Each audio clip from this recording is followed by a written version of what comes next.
Welcome to From Dark to Light. I'm your host, Julie Crawford, and today's conversation is one that I know will resonate with so many of you. I'm sitting down with my good friend Jamie, whose story is both raw and inspiring. Jamie was what I would call the Pinterest mom. Everything on the outside looked picture perfect, but behind the scenes, alcohol had taken a hold of her life. After years of struggle and hitting rock bottom, she made the brave choice to seek treatment, and she's now been sober for nearly 2 years. In this episode, Jamie shares what it was like growing up, how alcohol crept into her life, the turning point that led her to recovery, and what life looks like today in sobriety.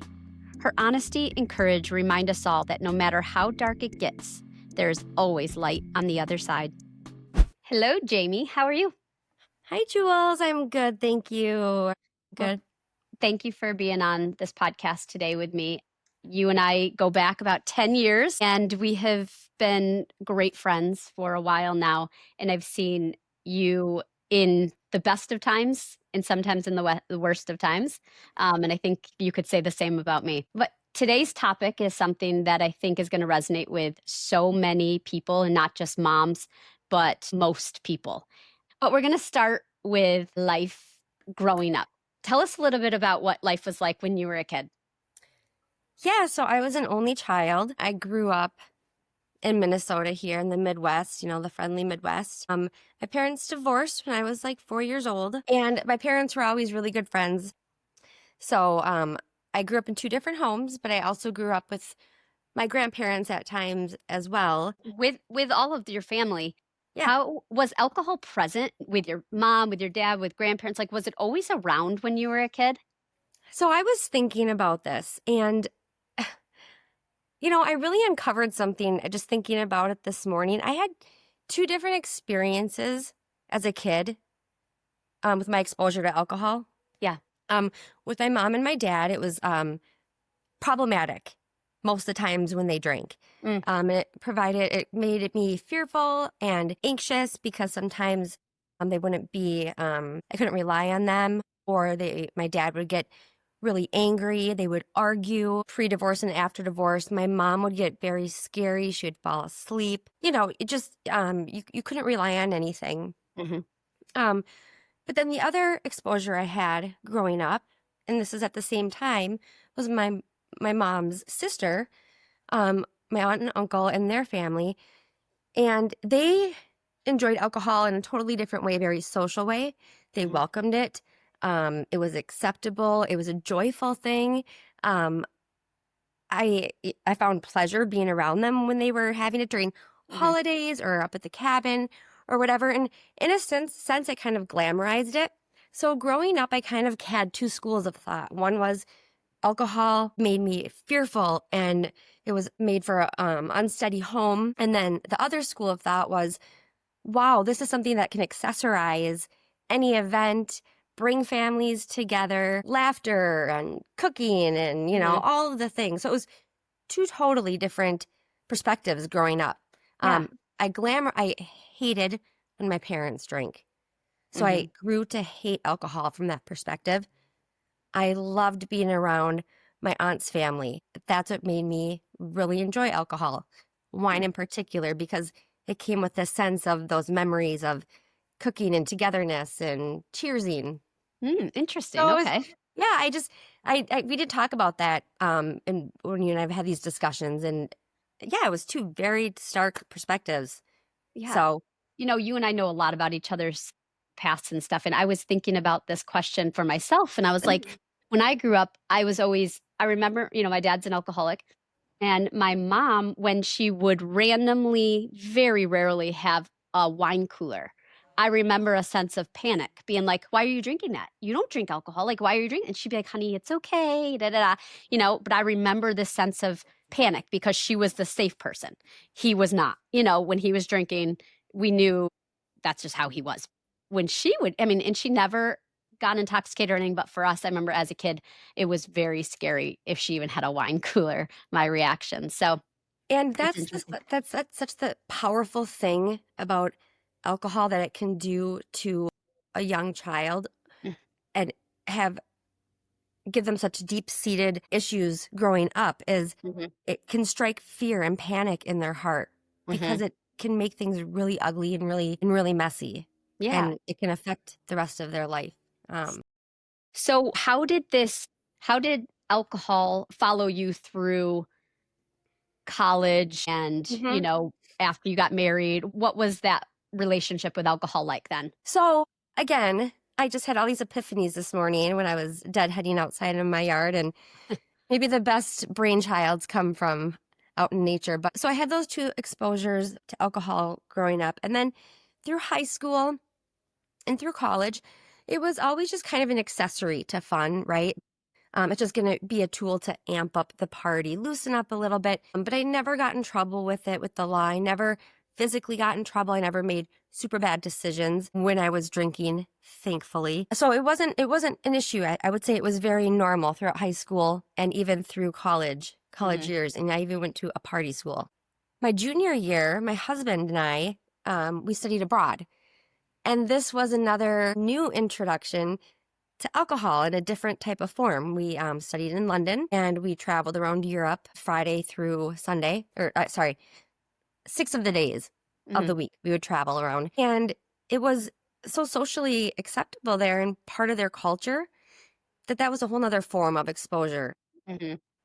Came with everything. You go to Germany, you have the beers, you go to Scotland, you have the Scotch wine in Italy with everything. And I kind of paralleled with my aunt and uncle, how they kind of lived. Like it was rooted in the family.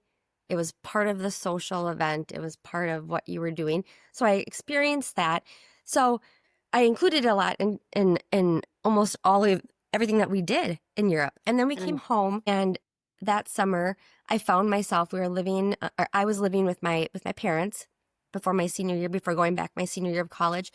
And I found myself having wine every single night with them at the dinner table because they did. And when I say they, that would be my mom and my stepfather. She remarried. They drank every single day. My mom probably had 4 or 5 beers. My stepdad, a couple drinks every single night. So I naturally, after being in Europe and being exposed to it my whole life, having drinks every single day. And then I went back to college for my senior year. And my husband and I now were living together in the same apartment. And we continued that habit. So after school, we'd do our studies back at the apartment, and we would open up a bottle of wine and we would have a couple glasses. And I remember one of my roommates saying to me, "Are you guys going to have that every single night?" And in our minds, we knew that it was kind of off, but we were also thinking like we had just gotten back from Europe. Like this is what they do. They have it at lunch. They have it at dinner. And so it was just kind of like, riding the coattails of that. So I think I started to realize that it became a habit. And then we graduated and we got married, and the same type of habit followed us. We got married, we bought a house. We both had really intense jobs, working lots of hours. We'd come home from work exhausted, like a lot of people do. And by 3:00 in the afternoon, I remember emailing my girlfriends. "Oh my gosh, I'm so excited to have a drink. I'm just like dying here at the office." They would reply, "Me too, I can't wait." So that everything was fine. So my husband and I, every single night, we would open up wine, and it started with having it with dinner and then one after dinner. And then I was like, "Oh, well, I'm going to put on my smooth jazz and cook." So I would have a glass while making dinner, with dinner, after dinner. And it progressed to 1 to 2 to 3 to 4 glasses. Fast forward 10 years later, and we're having like 3 or 4 glasses of wine every single night. Yeah. Well, let me ask you this, James. When I met you 10 years ago, around 30 years old, I met you and we moved into this community where everyone was looking forward to meeting other people because the houses were new. You guys had just built a house. We just moved in. And I remember everyone being like, "Oh my gosh, Jamie's like the Pinterest mom." My kids would go over there and my daughter, of course, after going to your house is like, I want M&Ms in my popcorn now when we watch a movie because that's what Jamie does. I screwed everybody over. You always, at Halloween, it was soup in the pumpkin, like amazing. And we all thought she's got it together. Like she has got it together. And so if I was to be a fly on the wall then 10 years ago, how had the alcohol the relationship with alcohol gotten to, or what would that have looked like? What would that relationship look like 10 years ago? 10 years ago, it honestly made me like a funner person because it didn't really have that bad of a problem. I mean, it was a problem because that type of habit to have 4 glasses of wine a day is not good for your health. It's not Mm-hmm. good at all. But having done it that long, I wasn't affected mentally so much by it. It just made me happy towards the end of the day, like getting ready and like it just made the Pinterest thing, all the everything just, I don't know, just better and funner. I remember, Julie, one time you said to me, anybody who hasn't drank before, once you start to drink, that drink makes everything that you do a little bit better. And that's kind of where I was. So I was Well, hold managing on. it. I gotta like put some context to that because I remember as a teenager Okay. and when our daughter was, it just happens with teenagers. I remember this, that I had a group of friends that in 10th grade, we could go out at 10 o'clock at night and play soccer on the streets and have fun. Nobody was drinking. But by junior year, when people started drinking, it was like they had crossed over this threshold that fun was no longer capable of nobody was able to have fun without drinking. And so I remember thinking for my own kids later on, like, geez, I don't want that to be the case, but it is so unfortunately in our society what tends to be the case. It's true. It's like I'm having cloudy days all the time. And then all of a sudden you have sun and everything was still fun when it was cloudy. But now there's a ray of sunshine. It's like, oh, it's just a little bit more perky, you know? So So I had it all together. I'm a creative being by nature. I am a family person by nature. Like I said, I was an only child. So doing stuff for my kids in the neighborhood kids, it just brought me so much joy. So I always went above and beyond. Alcohol never affected it at that point. but let me ask you this, I because don't I think. feel like what you are explaining is exactly what so many women, mothers, and fathers are Mhm. in right now. They might Yes. think that it's not impacting their children, and they might think that they got it all Mhm. together. But don't you think that that is, in a sense, not true? Because you Naive. can't maintain at that level Yeah. if No, you are. I think it's very naive, and I think um I was probably fooling myself, right? Like, oh, it's making it better for me because I'm having more fun. But that's a very selfish way to view life through those lenses because now looking back to your point, the kids can see a different when someone starts to drink, the look in the Mhm, eyes, the little bit more giddiness. And you might be thinking you're making their life better by doing all these Pinterest things, these extra activities, going above and beyond. And maybe in the moment they are, but deep down, I think they probably realize that, oh, mom's drinking. mhm. I I even Yeah. though you aren't doing something negative or harmful to your children per se in Mhm. the moment, it's more like long lasting effects because they really see what's happening behind the scenes, right? Right, right. It's like these little micro things that happen and then they end up Micro, building up yeah. to something bigger. I remember Rachel Hollis when I was reading her book, I forgot the name all of a sudden. It's like Girl Stop Apologizing. And I remember her explaining something and I was like, "Oh, this is so good." She said that she realized she was drinking too much and she said what she noticed with when she would have that second glass of wine is that she would feel a click. When she had that glass of wine, she felt this click. And it was like, okay, I know I what can she's breathe. saying. I know, and I know you do because I think so many of us have had that moment where we're like, okay, all right, Yeah. and so, So um, yeah, if I could just say something about that, that's so true. In that moment that where she's talking about that click happens when all of a sudden you enjoy alcohol as an accessory to fun, and all of a sudden it becomes something almost physical to you that you need. that you need or you desire. That click happened for me. I can't exactly pinpoint when, but maybe like late college, where I wasn't using it to relieve stress or anxiety. I just liked the feeling. Like Mhm, somebody likes drugs, somebody likes chocolate cake. I liked the physical feeling of that, what you just said, the click and the, mhm, mhm. a Yeah, wave of just a yeah, feeling of looseness and whatnot. And it yeah. truly was a physiology, you know, Mama bird needs to drink more coffee. Physiological. Physiological effect on your Yeah. body. And Yeah. I just enjoyed that Yeah. part of the drug, 'cause that's what it is. Jamie, can you Yeah.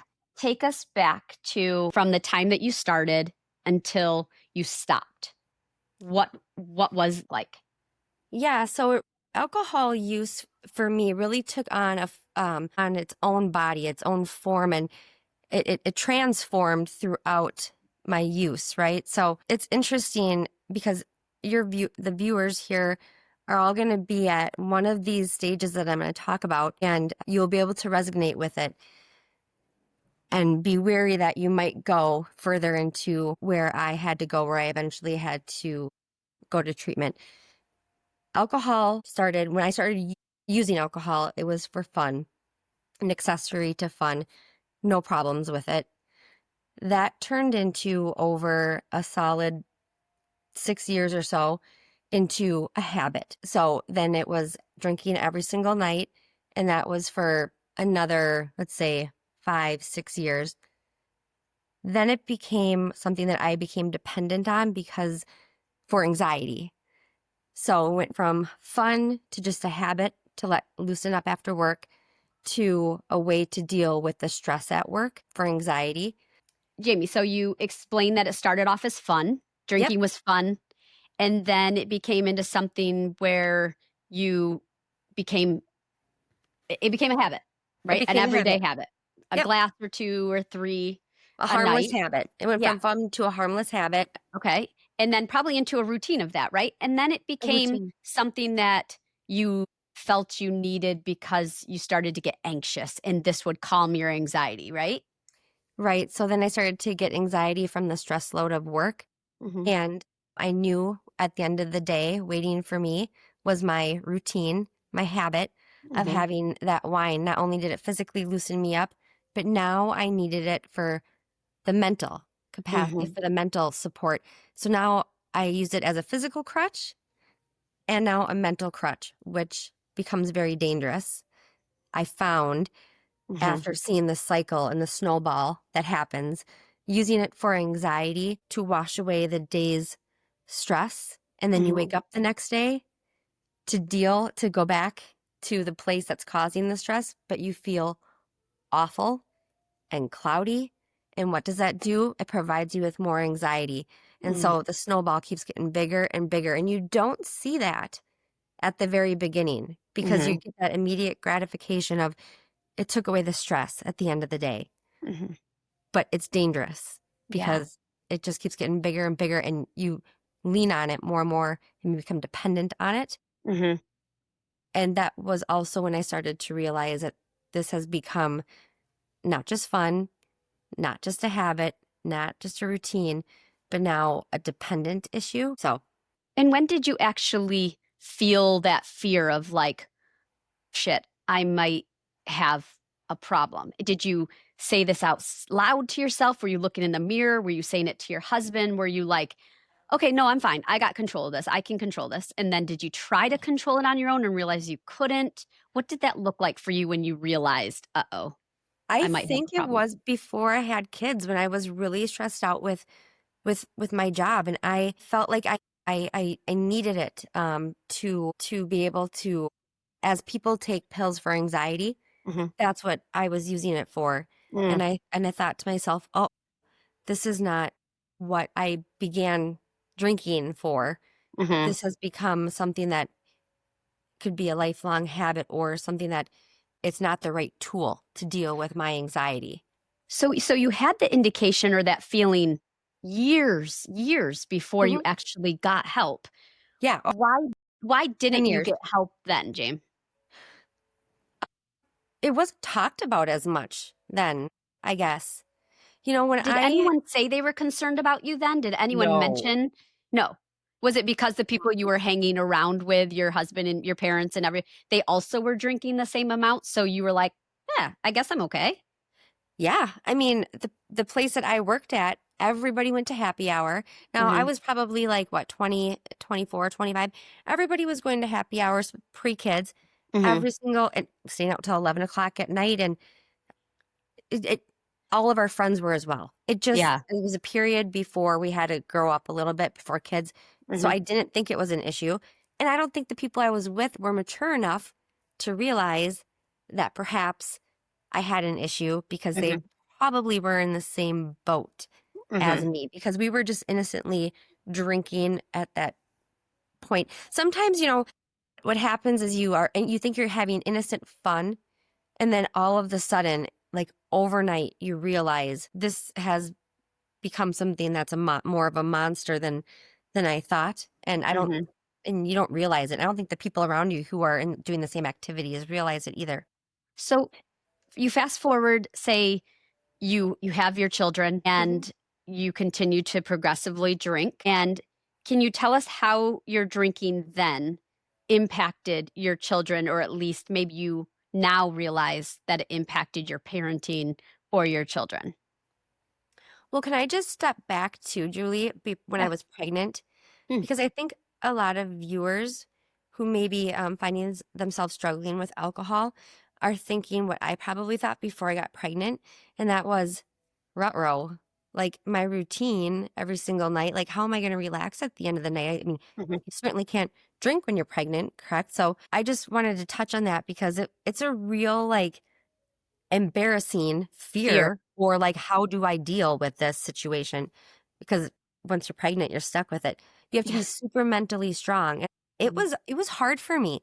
And that, Really? and quitting for my kids when I was pregnant was such a hard thing. And it's the exact same thing that people are going through. A male, for example, who is deciding that they're going to quit.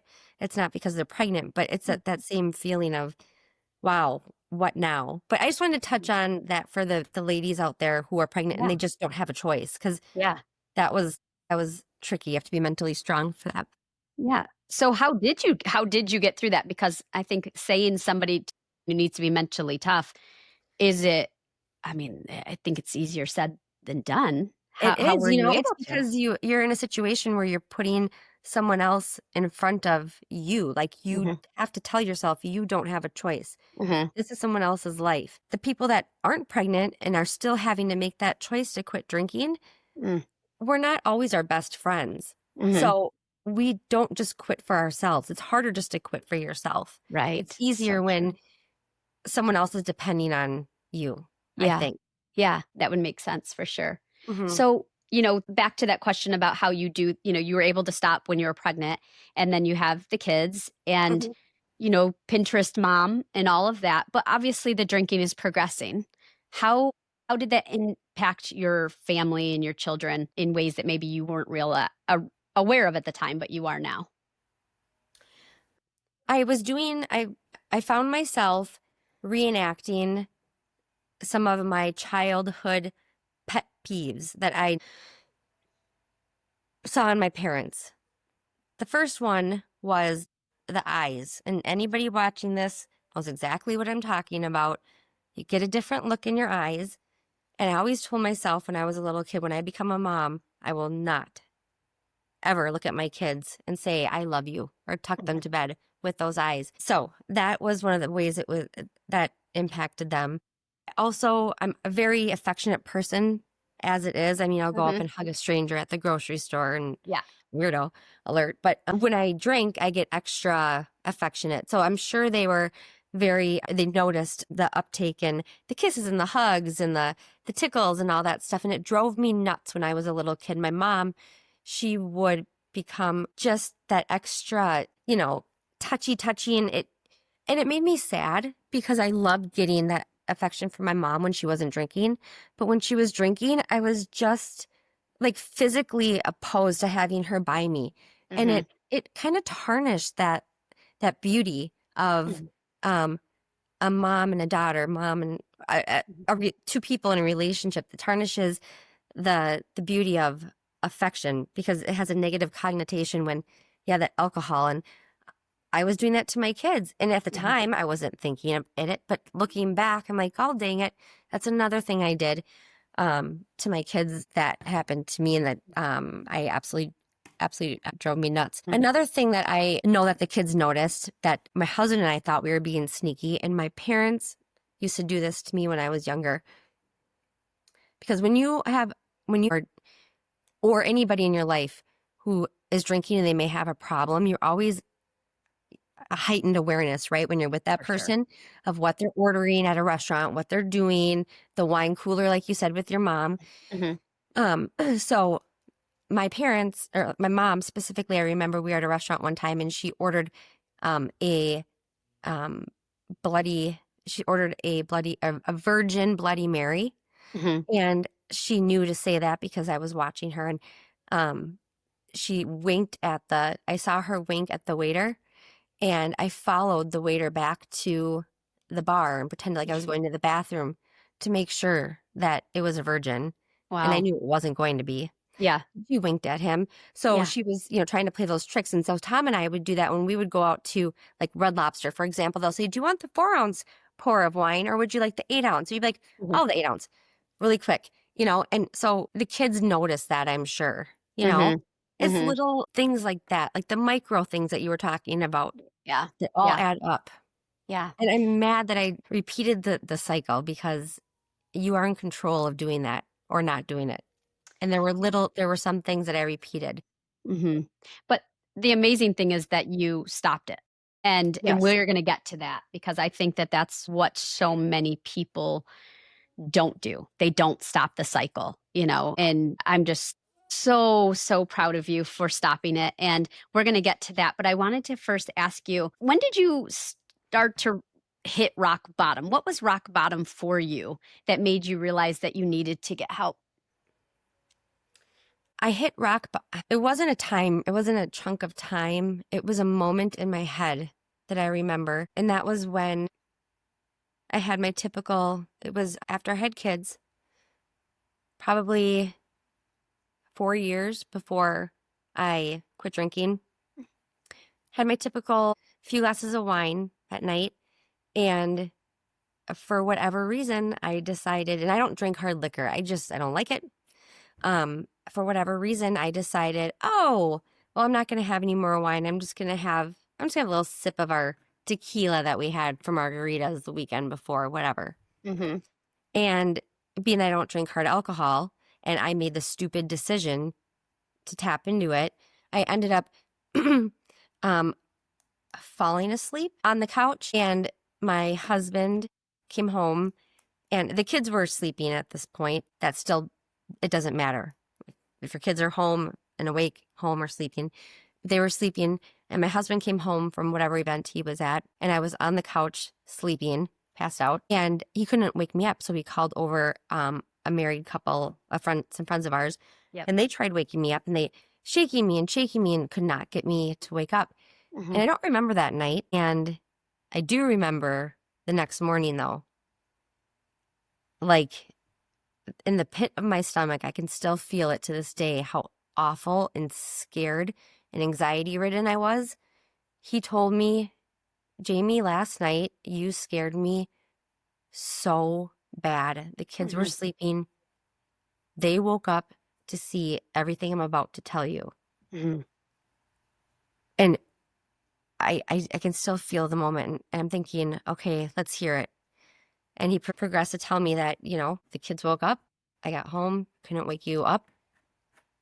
So-and-so came over, and I was mortified. I felt awful for my husband. I felt shameful and guilty and so sad for the kids. But now my friends know, like, Mm-hmm. it's outside of the house, right? And not that I did that very often. I have to defend myself there. That was a Mm-hmm. rare case. I didn't do that very often. But I'm actually happy that my husband called over our friends because that kind of got what would you call it, the cat out of the bag or whatever. Yeah.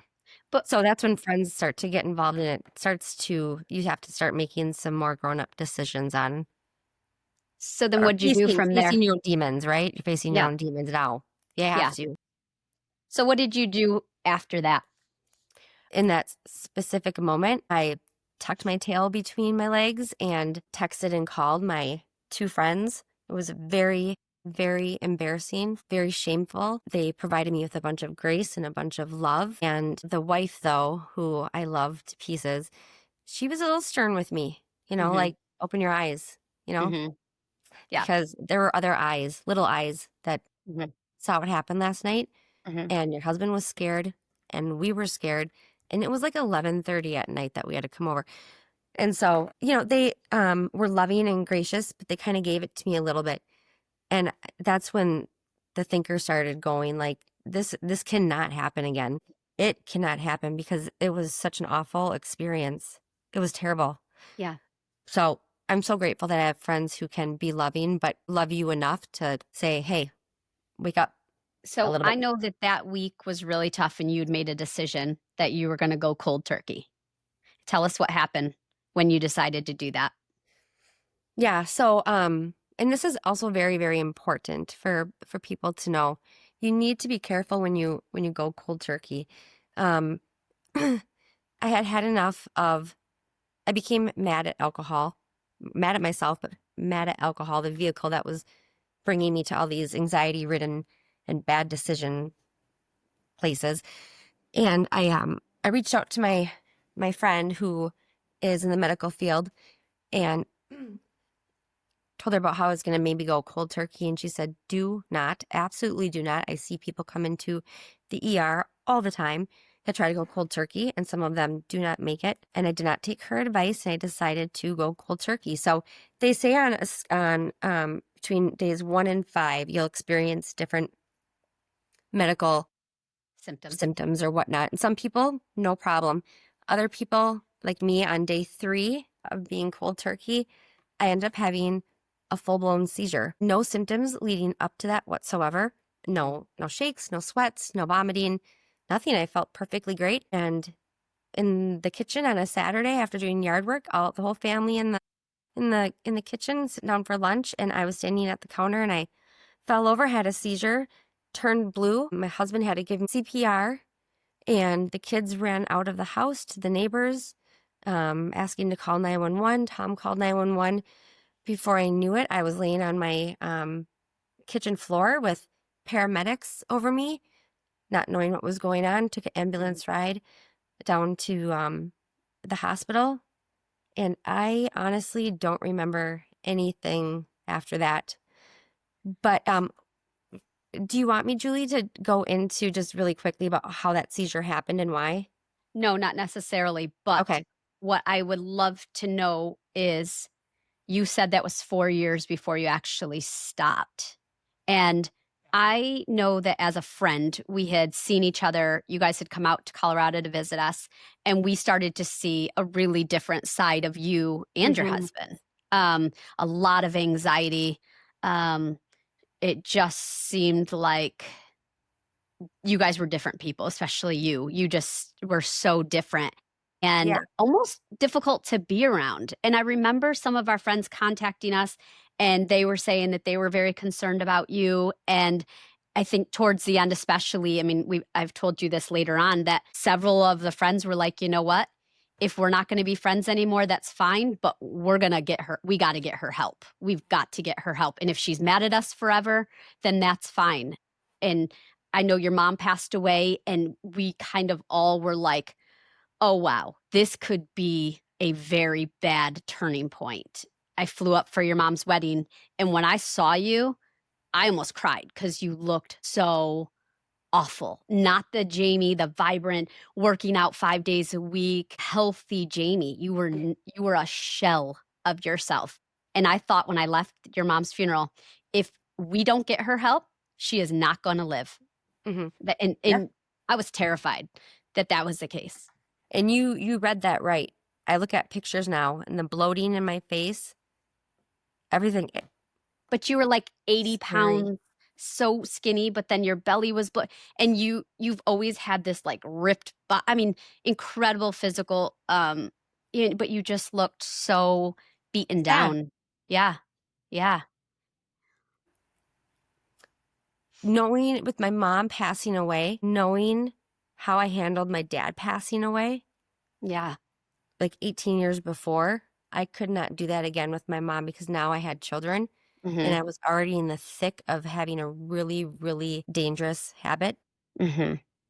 When my dad passed away, it was a month of not going back to work and drinking Jim Beam straight Mhm. out of the bottle from the time I woke up till the time I went to sleep.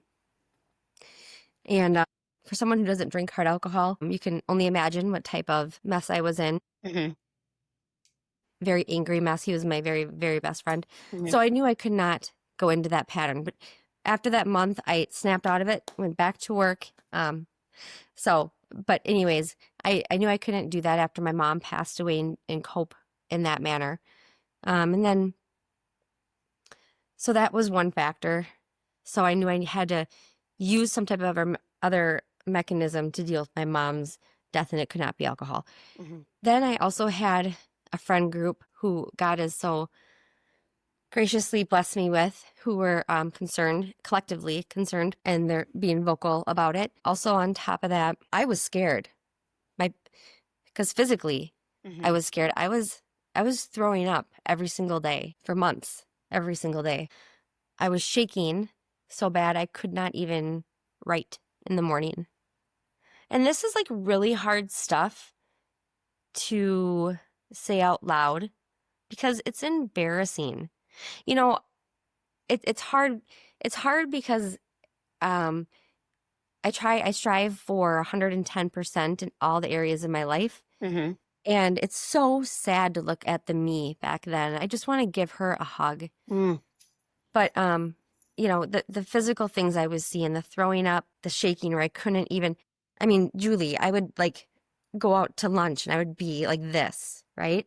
It was bad. So I knew I would lay down at night and I would say, gosh, am I like gonna wake up? Like I saw where my liver is, it hurts. And I was just starting to get scared myself on top of the friends being concerned and now having to deal with my mom. Like I had to I was at a T in the road, right? And how bad had it gotten? Because I know that it's so hard to talk about this, but also it may help to release any type of shame because women who may be experiencing these same feelings, like Mhm. waking up feeling hungover is one thing, but then the jitteriness, not being able to work out because you feel sick and nauseous, or some of the things you've shared before. How bad did it get for you? How many drinks, honestly, were you up to at that point per night or day in a 24-hour period? Yeah, so we can kind of tap in on the day thing too in a second, because that's where the uptake in my consumption really started was during COVID and day drinking. But at the time when I went in, I was having, this is just really hard. So, like a normal bottle of wine, Mm-hmm. right? Yeah. And then they have like the bigger bottles. Yeah. So that's two bottles, right? 2 bottles of wine? I don't know. What are 48 ounces or something? 48. They're 48 ounces. They're like the big ones. Yeah, the big ones. So I was having like 1.5 of those a day. Mm-hmm. That's a lot of wine. Yeah. I don't know what that equates to. 4 glasses, they say, if your glasses are that big.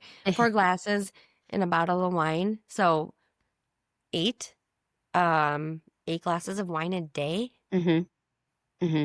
And when did they start? When did it start? It progressed this way, obviously, through COVID. Oh gosh. It always started after work. Then it started during the day during COVID. And it keeps getting worse. Mm-hmm. Trust me. Mm-hmm. It's really hard. This is just. I'm so proud of you for. I'm so proud of you for releasing this, but also sharing it because you are going to. Someone is listening that's going to be like, "Oh wow, okay, this is me." Yeah, it's very ugly and it's shameful to hear out loud, but at the same time, I'm proud of myself for helping myself. But Good. So it started at night, and then during COVID, I don't know if you want me to go into the specific time that I knew I started day drinking, but then I started day drinking during COVID, and I can share that story if you want me to. Yeah, you can go ahead. Okay, so during COVID, at home school teaching, right? So I have 2 kiddos at the time. One was in kindergarten and one was in 4th grade, and it went from play school at home, everything's going to be so fun, they say, to it just wasn't anymore. Okay, everyone can agree with that. So we were at a point where something was happening with my youngest, and school was not going to happen that day. Let's just say that, okay? I said, I yelled at him for the first time as Miss School Teacher. And I said, shut your laptops. We are not doing school today. Run upstairs. Go get, and this is a specific day now that I remember turning it from an evening habit to day drinking. Mm-hmm. Said, run upstairs, put on your swimsuits, and grab a beach towel. Now, this is in the middle of winter. It was like March, right? I put on the TV, some tropical music. The sun was coming in through the windows. It was beautiful. We laid down the towels. I got them each like a juice box and put one of those little umbrellas in it. And I said, I'm going to go have a White Claw. You know, it's basically just seltzer water. Like they call it mommy juice, which is another problem in our culture. Yeah. I digress, but a topic that should be touched on. For sure. I'm going to run out to the garage and I'm going to have a White Claw. And the kids aren't even going to think anything of it because it looks like pop, right? Which is another problem. Mm-hmm. So I had White Claw and they had that. And I was like, wow, it's 11 o'clock in the morning and all this COVID stuff, now that it's starting to get not so much fun anymore, it's kind of like helping me like with dealing with all of this. Yeah. Okay, she said. Mm. And that's when the day drinking started. It was during COVID, just to deal with all the weirdness that was happening. Yeah, and the isolation, because I know for you, you were going to the gym 5 days a week.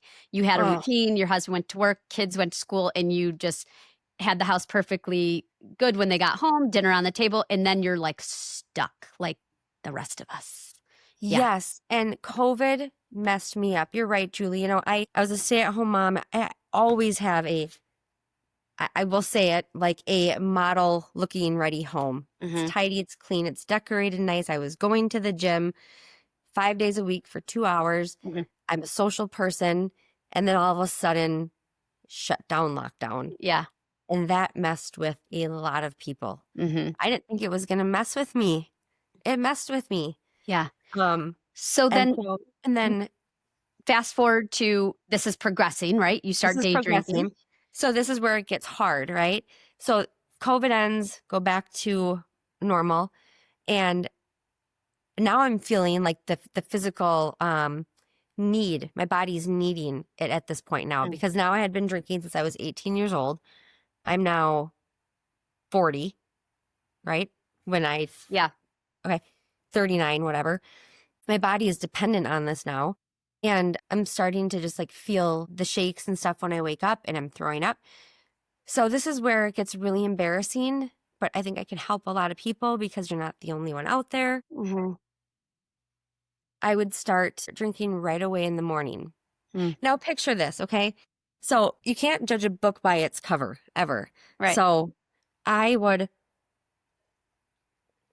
live in a very nice neighborhood. I look like the bill of health, I would say. You know, I drive that fancy car and I have kids in private school. We are a family of solid faith. We love us some Jesus. And, you know, we're good people, law-abiding citizens. I drop my kids off to school in the morning and here comes, you know, me in my little workout outfit driving my Lexus. Stop on the way home from dropping the kids off at their school. At their school. And me or my husband would go to the liquor store. Why? Not even because I wanted it at that point anymore. Mm-hmm. It really morphed into like a physical need. And I hated it. I hated alcohol so much. I didn't even want it, but I had to. Otherwise I was going to get sick. Yeah. Come home from school, open it up. And me, most of the time would have to have a glass of wine right away in the morning. Yeah.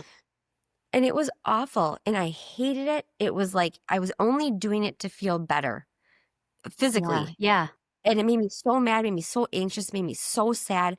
I felt like I was in this cycle that how the hell am I going to get out of this? Yeah. I already had a seizure from quitting cold turkey. My body is like reacting to this poison I've been dumping into it. I am scared. Yeah. You know, and after like 2 glasses of wine by like, Julie, I'm not kidding, like 2 glasses of wine by like 10, my shakes would go away. Wow. And so it almost was like the medicine you needed to cure the feeling. Yes. The physical response to not having it. And I didn't even want it. I was mad at it. So you end up making this decision. It's time. I'm going to get help. What made you finally make the decision to say, I have a problem and I need help for it? And how did that happen? Julie, I honestly just remember like the time frame a little bit. It's cloudy. I just remember being so sick in the mornings and doing that for several months where we would drink wine in the morning to feel Yeah. better Yeah. and being scared physically. And then you found Tom and my husband and I started researching inpatient, outpatient solutions and getting familiar with what was out there for me because there are so many options. Mm-hmm. I was looking for something that was going to feel safe and not shameful and Yeah. just what suited me. Yeah. But you had found a place named Gateway in Inver Grove Heights, and it was a facility. You go there for 5 days, and in my particular case, I needed this place. It was a detox center for people like myself who have a physical reaction to just quitting cold turkey, right? So they have medical staff there who watch you for the 5 days to ensure that in that window you don't have some type of potentially fatal reaction to just quitting alcohol. And so you found that place for me, and I knew the cat was out of the bag, and I knew now that you and some of my other friends had met with Tom in private. So I knew the workings were going on behind the scenes. You had found a great place. I was scared crapless from my physical perspective. Mm-hmm. My mom had just died. I was a shell. I just take me and put me somewhere. I was just at that point. Gives me goosebumps because I remember everyone holding their breath because when I called, they said, oh, well, you can't call on her behalf. She has to call and schedule. And I have had a brother with a substance abuse issue and my father, I know that it's up to them. We can do all we can try, but it's got to be up to that person. And I remember when you were like, yeah, I'll go. I think I started crying because I was just like, oh my gosh, like she's going to live, if she goes. So I'm proud of you. And I am just so grateful because there are people out there who do not have people that care about them as much as people cared about me. And they fall in the cracks. And dang it, Julie. But you made the decision. And I did. But I have to say, I'm so grateful to my support system. But I made the decision. And this is also, a lot of people that are getting ready to pull that trigger or whatever and finally go. You wrestle with, oh God, what happens when this gets out? Like, I go from Pinterest mom to all of a sudden, what? She's at a detox center for drinking? It's not like it's not just your inner circle anymore. All of a sudden, it's everyone. And it's not like some slow. They just all of a sudden. And so you're scared to like go and you don't know how you're going to talk to people about it. And I definitely want to touch on that. But can you tell us first what it was like in there? Because I know for you were pretty resistant to therapy and counseling and all that prior to going in. And then you went in, you kind of released it all and you're like, I'm going to do this. And then what was your experience like? Because I believe it was pretty positive, right? It was awesome. It was so amazing. The particular place I went to was a smaller facility and it had, I think, 20 residents, 10 rooms. So everybody had a roommate.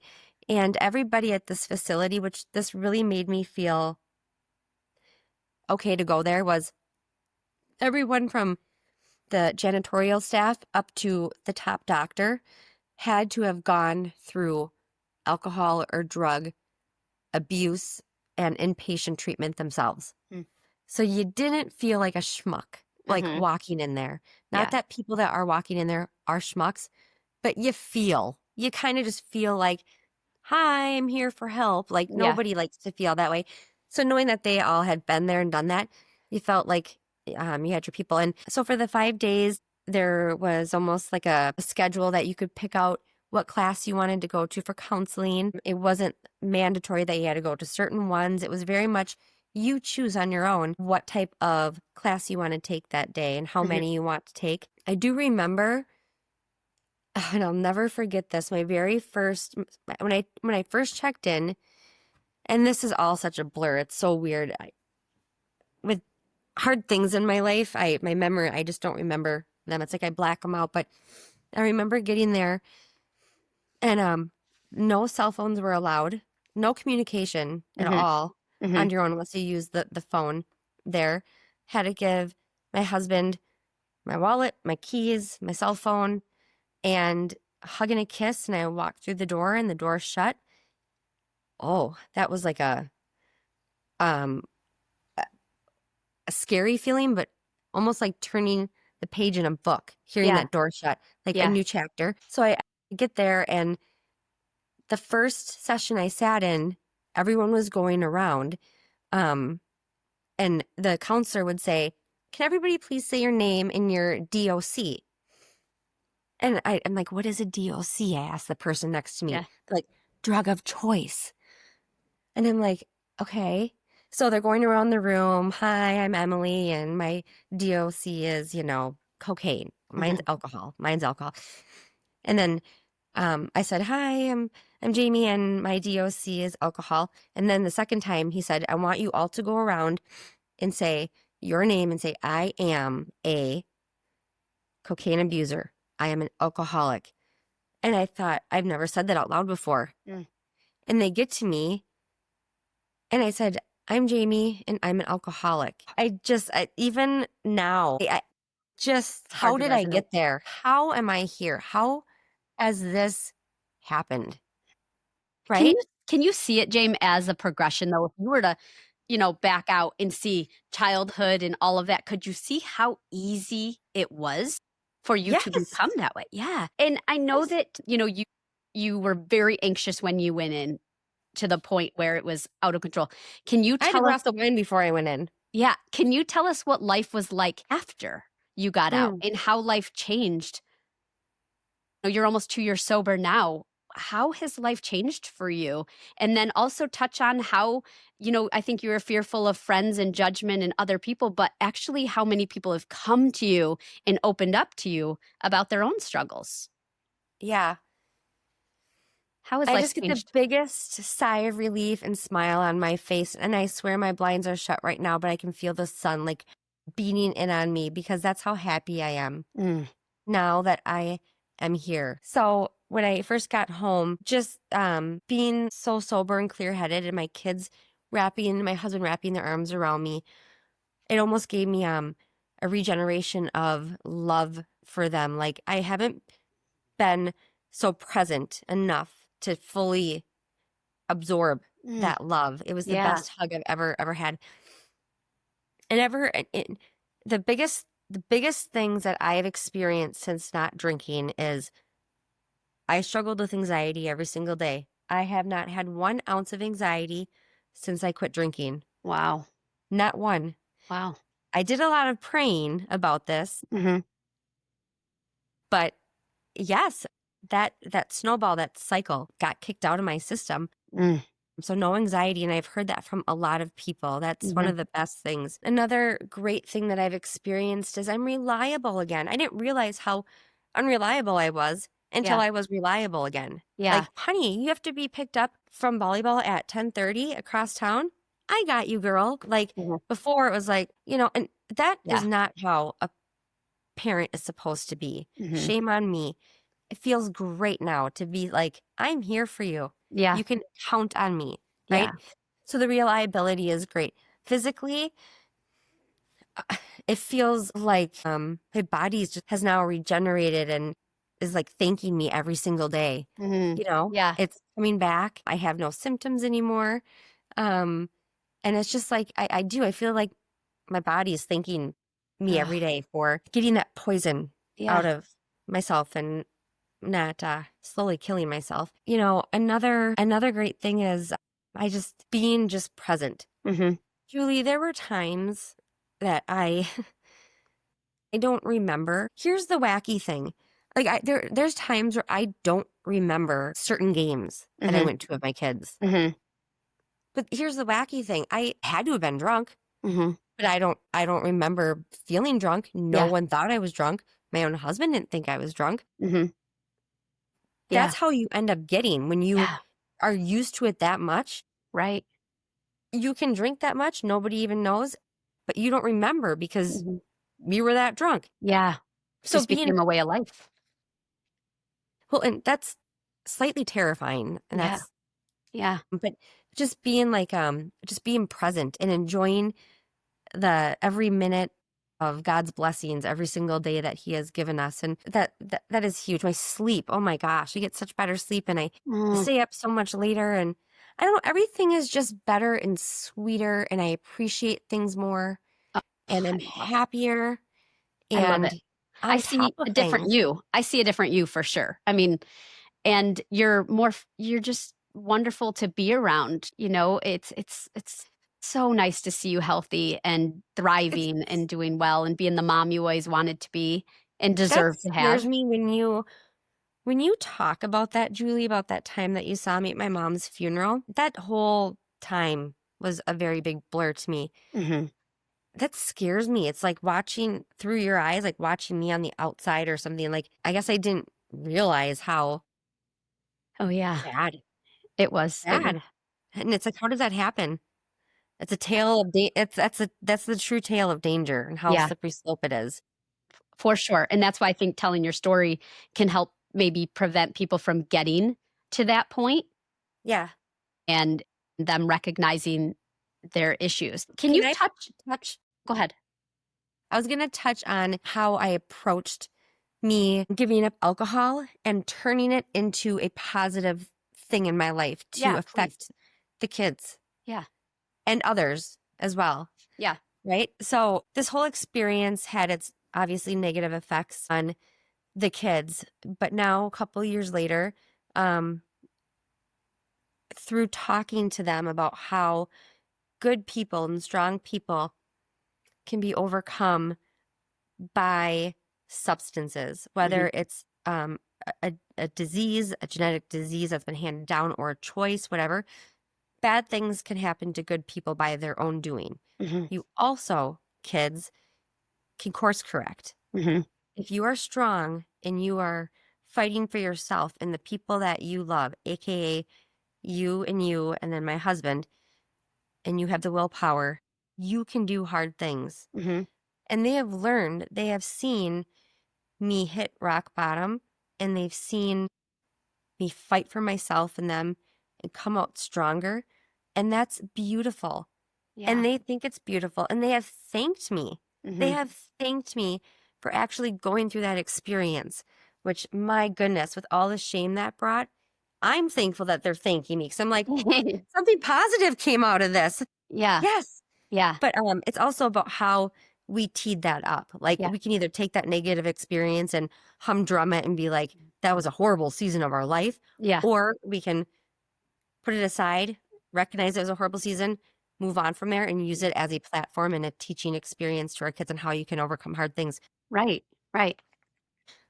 My children don't want to drink when they get older, Hmm. and I hope that for them because I said the same thing. Yeah. I was the one chosen in the state of Minnesota for DARE to read my essay Me on too. don't do drugs, kids, don't drink, kids, Uh-huh. you know, Yeah. because I hated alcohol so much. So I'm Yeah. really hoping for them that that holds true. Hmm. So it's made them strong in their convictions and on what they know that they want to do and what not to do Yeah. when they get older. It's also helped outside of the family. Uh, it's helped my marriage too, obviously, because Hmm. we are more present, more clear, that Right. sort of thing. Well, and your husband stopped drinking as well when you My stopped. husband, I am so proud of him. I didn't know how much she wanted me to say, but I'm so proud of him. Him and I have always been ones to do things together. And for that, I Yes. am eternally grateful, excuse me, for that support. Call it codependent. I don't Mhm. know. But we've always done stuff together, whether Yeah. health journeys or whatnot. But he quit drinking when I went in to Gateway. He quit drinking like 2 days later, and he has not had a sip of alcohol, and he doesn't plan on it either, and he doesn't No, miss it. I He doesn't know. miss it at all. We can be around it. It's totally fine. We don't have it in our house. doesn't bother us if people bring it over to our house. Just don't leave it here. Yeah. But yeah, I'm so proud of him. And he didn't get the support of a facility like I did, support from really good friends, thankfully. Yeah. But I'm so proud of him. And wow, aren't my kids lucky to have parents that turn that chapter together, turn that page at the same time. For sure. And you stopped the cycle. You stopped it, you know? I did. And I'm so sad. I sometimes, 2 days ago, I was driving around doing errands and I was just missing on my mom and I was crying. I was crying so hard. And one of the reasons I was because I think she started to get concerned about me. You know, a mom picks up on that because it was bad leading up to her death. And I wish she could have seen.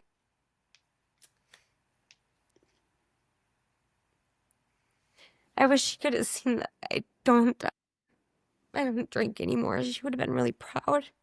But I think she's for sure a part of your healing process. You know, there's no doubt that she was sending you whatever she could from heaven to try to get you into that place.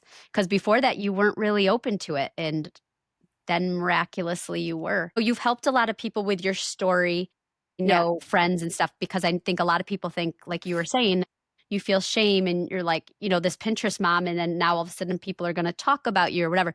But really what you've learned and you've shared with me before is how many people have come to you and opened up about their own struggles. And you've been able to help them through that. Just this morning, in fact. Can you, I had a little visitor. For someone listening now that may be struggling with alcohol, what is a piece of advice or encouragement that you could give to them to get help? I would say a few things. Who do you want to quit for besides yourself? Is there somebody else in your life? Because just quitting for yourself, you have to be the one to make the decision, but oftentimes it can, if you really focus in on and self-reflect, who am I hurting by my actions? And who will I be helping if I quit? Just thinking about those around you that would have a better life if you made that decision. Also, the physical, the negative physical ramifications come on very quickly. Think about that very hard and very seriously, because it does. You're fine, and within a month or two, all of a sudden it catches up and you're sick, and it's scary, and it happens quickly. So, I would use that as that cornerstone of fear as a way to, you don't want to get there. Use that as motivation, right? To want to quit. And then also picture your life in 5 years. Where do you want to be in 5 years? Happy? Goals. What goals do you want in your life right now? Are you going to be able to achieve that in 5 years? I promise you, if you keep at, your drinking level that you are right now, you probably aren't going to achieve what you're looking for in 5 years. And I can almost guarantee you, you're going to be way worse off than you are today. So, just think about where you want to be. It's not just about today. Because when you're in the moment and you're in that cycle, it's so often just about that day. You have to look outside of that and face that reality too. Also face, having like a really great, anyone that you can have as a support group. It's so hard to do it alone, and it's hard to reach out to somebody. But if somebody truly cares about you, they aren't going to judge you. You're going to think they will. They're going to be proud of you. Trust me, you don't think it. You'll be amazed to find out that people are actually proud of you. They look up to you, and they will be there for you. So taking that first step is hard, but doing it's very important. Finding the right place, doing your research, very, very important. And I know this because I have friends and family who have gone to, unlike Gateway, different type of programs or facilities that weren't right for them. And it actually worsened them. So doing your due diligence on what type of environment, what type of treatment, be it counseling, one-on-one, group counseling, staying somewhere. Do you need medical attention? Do you not need medical attention? there's a lot of different factors, and there are resources out there. You can call numbers and they can kind of navigate and assess you and kind of say, this is where I think you should go based Yeah. on what you're telling me. And we'll link some in this for sure. We'll link some resources in this Yeah. podcast. But I'm so proud of you. What? I just wanted to say also, it's not just stopping. I mean, there's a whole post-drinking life that you have to be aware of and prepare yourself for when you decide you're going to quit. Because life looks different afterwards Mm-hmm. in a lot of great ways. But for some people, thankfully for me, I don't struggle with it. It doesn't even cross my mind. I actually don't even know how many days sober I am. Mm-hmm. I'm not one to keep track and all that stuff. But that life can look very hard after people quit drinking, and then everyone needs to remind themselves of that and prepare themselves for that. That just like a diet or keeping to a workout routine, Yeah. or just being a decent human being every day, it takes work. Yeah. It's True. not like you're gonna do the hard work, put in the hard work, and it's just gonna be done, because we live in a society that it's everywhere and you're gonna be tempted everywhere. And Mm-hmm. if you're one that just doesn't do well with temptation, you got to think about your exit strategy of, and they talk a lot about this in outpatient, which Mm-hmm. is another thing that people should definitely have lined up once they either quit by themselves Mm-hmm. or they go into a facility, some type of counseling that you are accountable for every single week. I did 3 days a week for 3 hours, but something that you go to and you're with somebody who is professionally trained to help answer your questions, help navigate you through what you weren't expecting, like social situations, social awkwardness, all the things that you don't think of, Mm-hmm. right? You're just Yeah. focused on quitting drinking at that moment, but there's a whole nother portfolio of things that you have to think about when you quit. But Yeah. all the happiness and the health feeling overrides all of that. But just like when you choose any life change, there is work that you Yeah. have to do and things to consider. So that's really huge. And I think that's really important. I think you should almost definitely have some resources or something, Julie, to Mm-hmm. give people information, because it's so Yeah. sad, because that's where a lot of people, they don't prepare themselves after they quit drinking. And Mm-hmm. then what happens is they relapse because they Yeah. just didn't set themselves up for success, right? Yeah. Yeah. And it sounds like the biggest key is support. You need Mm-hmm. to have support either during the time that you're looking to stop, and then Mm-hmm. support after you stop. Yeah. And it's such a personal choice. And I'm always amazed by people who get sober, no matter what the drug of choice is. I have family that couldn't get sober. And it cost their life. And then my own father, who's an alcoholic and so severely bad that when the days he doesn't have alcohol, he's in bed sick as a dog. And almost dying, and it's pitiful at this point because he has had so many opportunities to get clean, and he's 71 years old. And I still am like, how are all these people able to and others are not? And I'm just so proud of you for making that decision for you and for your family. And I see how wonderful your family is now. Yeah. And I'm just so proud of you, and I love you. And I know your story is going to help so many people. Well, I love you too. And I have so many things in my head that I want to keep talking about, but I know we're wrapping up. So. Maybe we will do a chapter 2. Jamie, thank you for opening your heart and sharing your story so honestly. Your journey from pain to healing is such a powerful reminder that recovery is possible, and that asking for help is a sign of strength, not weakness. For anyone listening who may be struggling, I hope Jamie's story gives you hope and encouragement to take the next step toward healing in your own life. We have included some resources in the show notes. Thank you for tuning in to From Dark to Light. If this episode touched you, please share it with someone who might need to hear it. And as always, remember, even in the darkest times, there is a way forward into the light. Until next time, I'm Julie Crawford.